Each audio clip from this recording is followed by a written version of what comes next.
tỏi dương đi chú ương tài thì tỏi năm điện thoại tài có ít đoạn hai nhãn rồi không tôi để một cái vật gì không biết là nó rơi đâu. còn thì rõ nhiều cái này thì tài có lào nhưng chẳng thì rõ nhiều cái này dám ít đoạn hai còn cái mình là hai có mình thế này lót tức bữa có lót mà cái mình ham cái thế này lót bữa lo mình thế này lót bên nhìn nó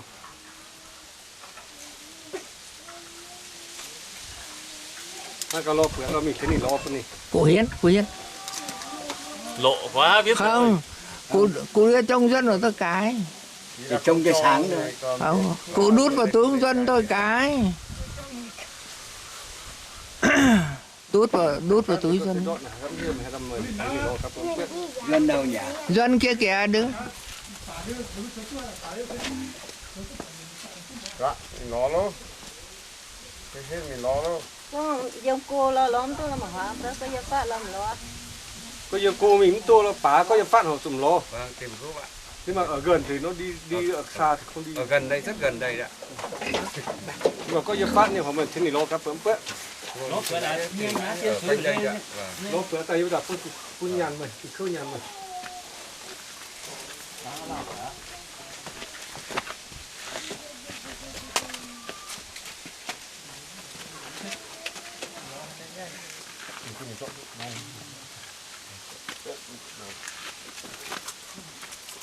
nó nghiêng bên nào đi bên đấy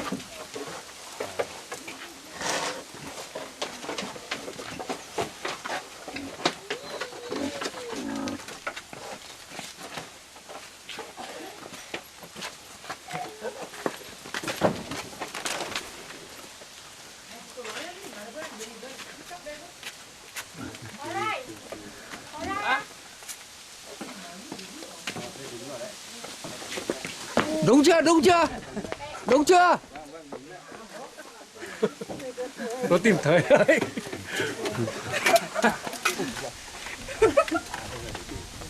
Đúng chưa?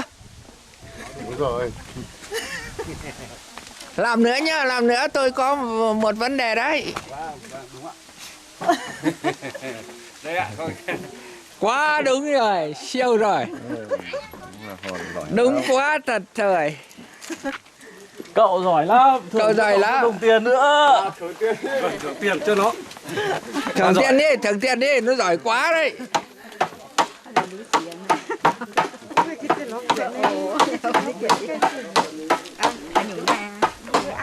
và có mình tính như buôn tiền thì khâu nhà mà có mình thế này lo cho một chiếu lẩu hả khâu mà hả một tí nhà mình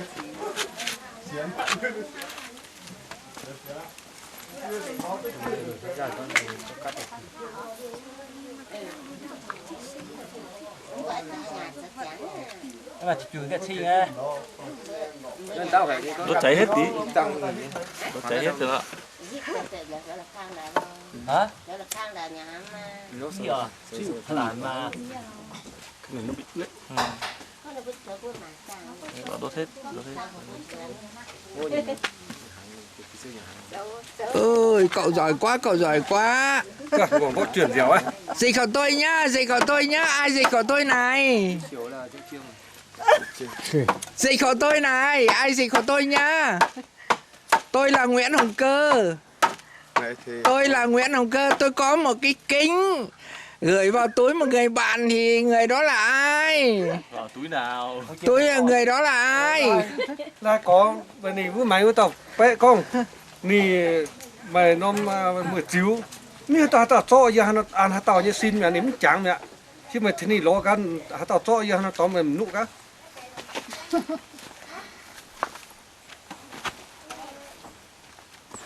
Tôi là Nguyễn Hồng Cơ. Tôi có một cái kính gửi vào một người bạn. Người đó là ai? nó mình mà cái này tạm hắn tàu cho mà nụ thấu người cho tay Tôi có một cái kính gửi vào túi một người bạn. Cậu tìm của tôi xem người bạn ấy là ai? hắn tàu cho này kính và Người bạn ấy là ai vậy? Tôi có cái kính để vào túi một người bạn. Người đó là ai vậy? Ôi. Dịch cho hỏi túi nào? Túi đấy đây. cái giờ nó bữa con nụ nó bữa bữa mà cô nụ nụ nó giờ nó bữa nụ thấu với mình tùng thấu với mình cứ tổng pệ tên nó xí xiên tổng chạm tổng Đúng rồi, đúng rồi. Đúng rồi. Đúng rồi. Không đúng. Đúng rồi. cái gì nó Chính ông Duân không biết có người để cái kính của tôi vào túi ông Duân lấy hộ cái. Lấy trong túi ông Duân. Đúng rồi. Cậu giỏi quá. Cậu giỏi quá, thưởng cho cậu đồng tiền nữa đi. Cậu giỏi thế. Cậu giỏi quá. có phải phương tây nhàn mày Thưởng cậu có đồng mày tiền. giáo hai người tiền với kiển ham mày nhé này tây nhàn mày Ông Duân không biết mình để vào cơ mà. Ông Duân không biết để vào cơ mà. Ông Duân còn chối. Tí bị đánh đấy. Xin là bị Duân không biết mình để. Chú là bị đánh đấy. Nó đuổi theo.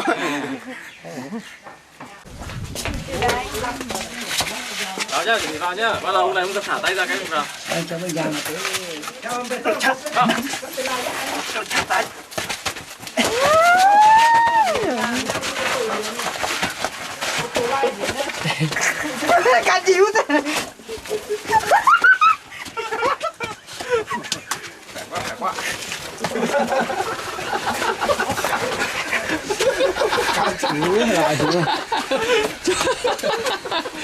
Vào nhá, vào giữ nhá, anh giữ chặt nhá. Để đây này.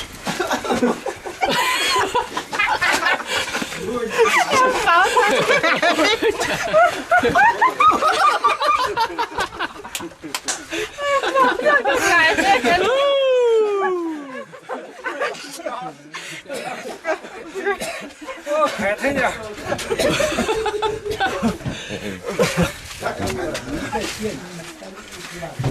Tỷ làm ba tỷ nữa quá. Lên ngày đấy. Nó là nó diễn thế. Nhảy vào trước đây, trước đi. Nhảy vào trước đây. Cái cưa lại nó cười thôi. Được rồi. Anh ơi. Để nó xé lại.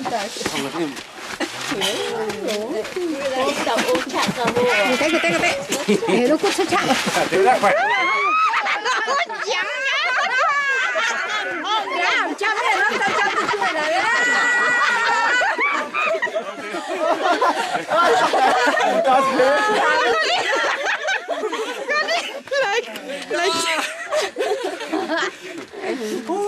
Khỏe quá, nó khỏe quá. Đúng không? Nhìn tới bị phán. Khỏe quá, cảm ơn. Mà nó rơi rơi cho bà cha nha. Rơi với hàng. thôi Nãy nhắm là có. Tại vì là đâm rồi con qua nó đuôi phải lưu xén tiền. Thôi tôi dừng phải lưu nhà hám tiền. Qua nhá. Các bà chụp cái ảnh nhá.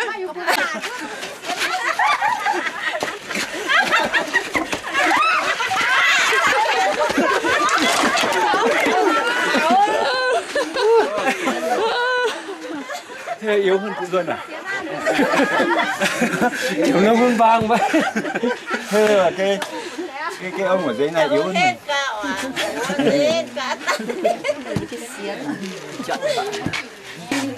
Rồi, đẹp quá, để từ từ nhá, để tôi. Mệt quá. Thở ra lỗ tai.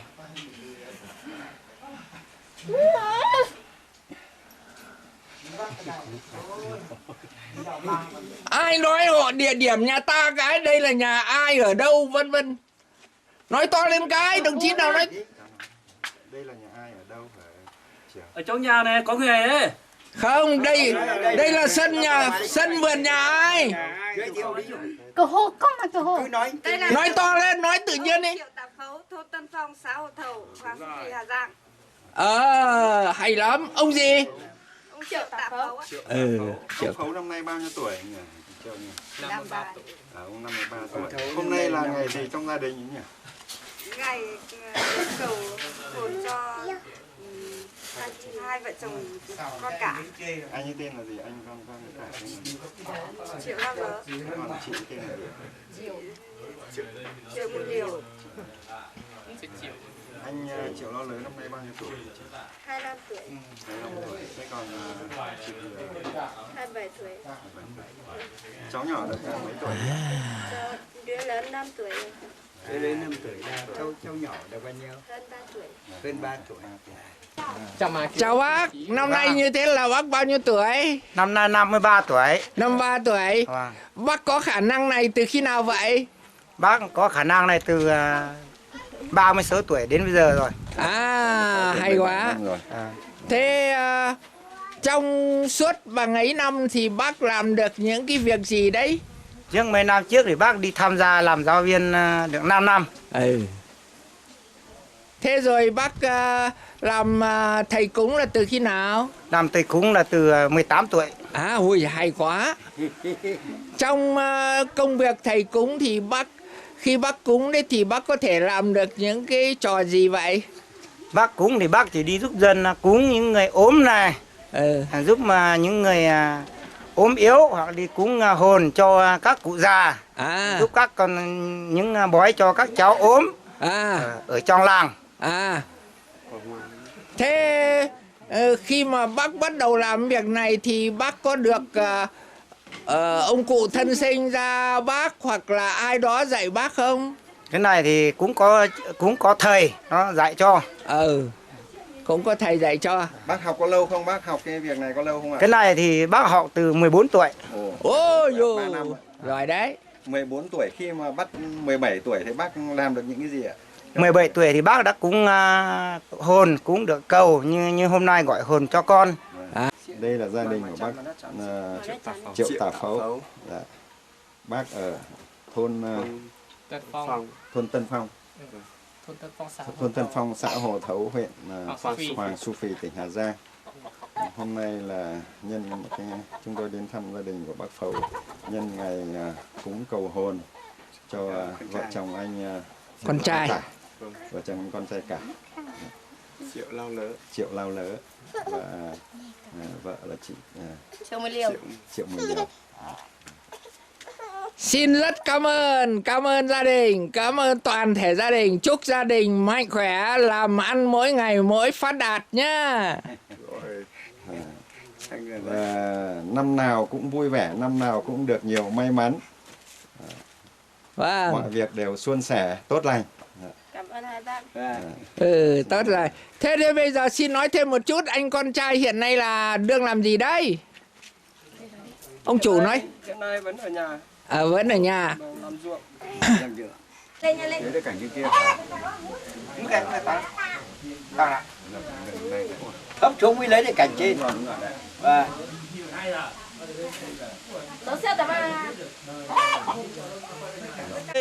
đoàn kia cơ. Có đâu hôm nay ở xã chụp rồi. Nay chụp rồi. Chụp chưa? Chụp về thôi nhá. Không biết đâu. Đây lên mạng internet gửi về. Rồi. Ở đây là đang quay. Đấy. Được. Thoải mái. Đây là gia đình của bác Triệu Tạ Phú, Triệu Tạ Phấu. Rồi.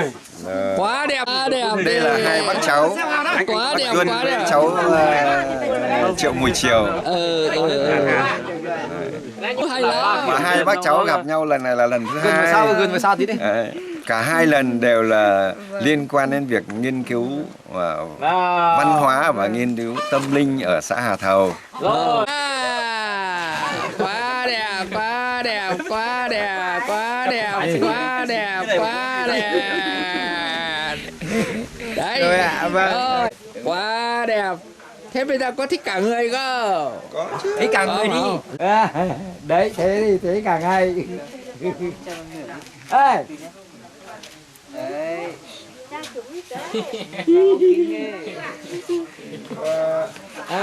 Đấy, cảnh này mới là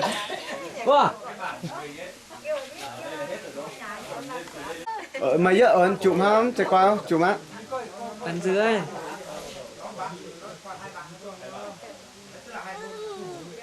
Rồi, chắc. Dạ. Dạ. Wow. Nó sợ ông rồi, nó sợ ông rồi. Sợ ông mất đen. Nhìn nhà, nhìn. Nhi nhà. Mang đi.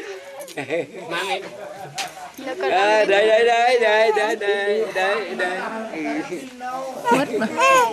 Chú chụp cho chị Triều với ba bác ba ông một. Trông cũng oách nhỉ. Đài á. Xem lại cái ảnh kia nào, xem lại cái ảnh kia nào. Rồi, tao cho xem lại đây. Cái này túi nó lại chọc chúng. Dạy quá tốt. Chúng tao đấy, xong bây giờ chạy qua mọi người đi.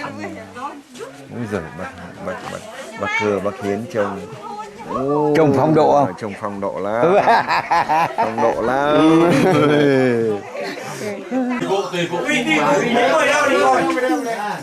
Tôi thích ngồi với các bạn trẻ.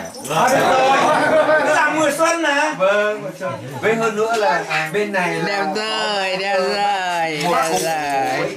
trẻ kia với hội đồng này. Ây dơ, cái Bây ly. giờ ngồi xuống đi, ngồi xuống, mẹ nó ngồi xuống đi để có ba đứa đây này.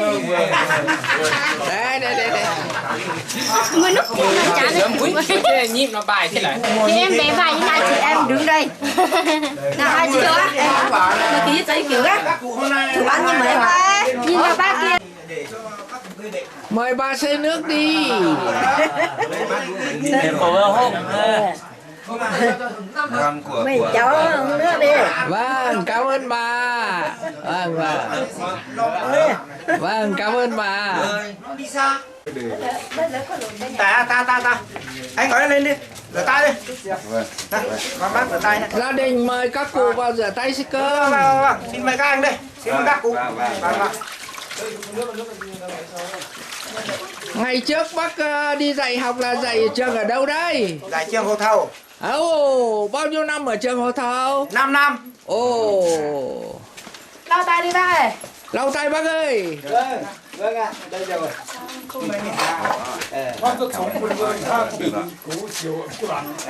Mời anh rửa tay. Cú siêu.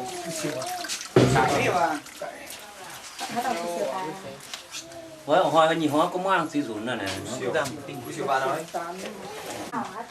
Rồi. Ăn hùng mà không lưới nhá. Sao? Rồi. Mấy khi là các bác lên đây lên vùng núi, đến gia đình. Lấy lộc. Cầm đi. Lon nước. Này.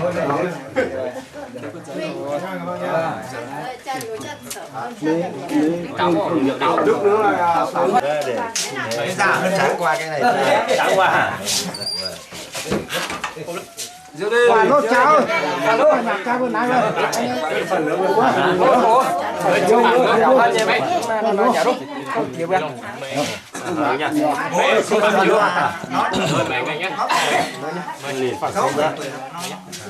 Không đâu.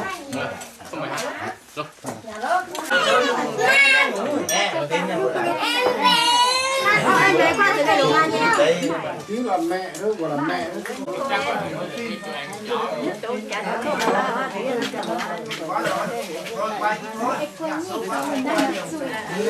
Nhau cũng có cả chuyện nhiều không được nhau. Thì hỏi ông thật kia. Bây ông kia cái chán là như thế này là bạn ăn gái đã chán rồi cho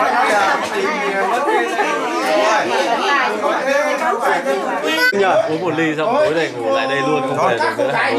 Bây giờ thì coi như là Thì đây nhá, tụng ly thôi. bác này. Tụng ly nhấp Các một bác ly. bây giờ thì cháu không đi đâu. Bác cháu mình phải nương chén để vui. Nhất trí. Vui. Không thì thời đại bây giờ thì cứ xem các cháu ăn thì mình già rồi mình cũng ăn được. Lúc mình xa các cháu thì chả biết nó có mang đi bón không.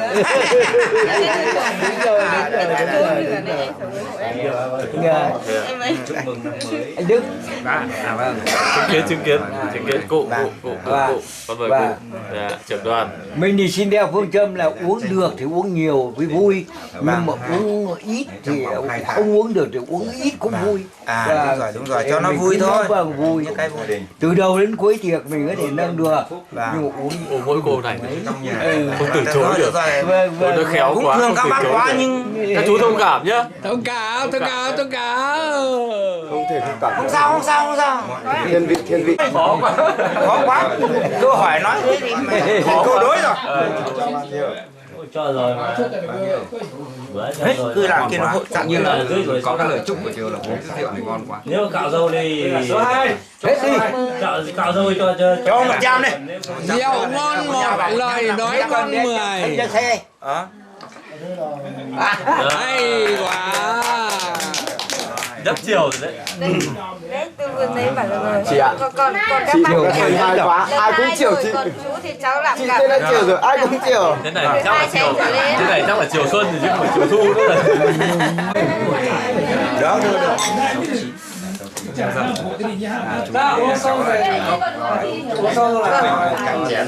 Mày các bác ngủ.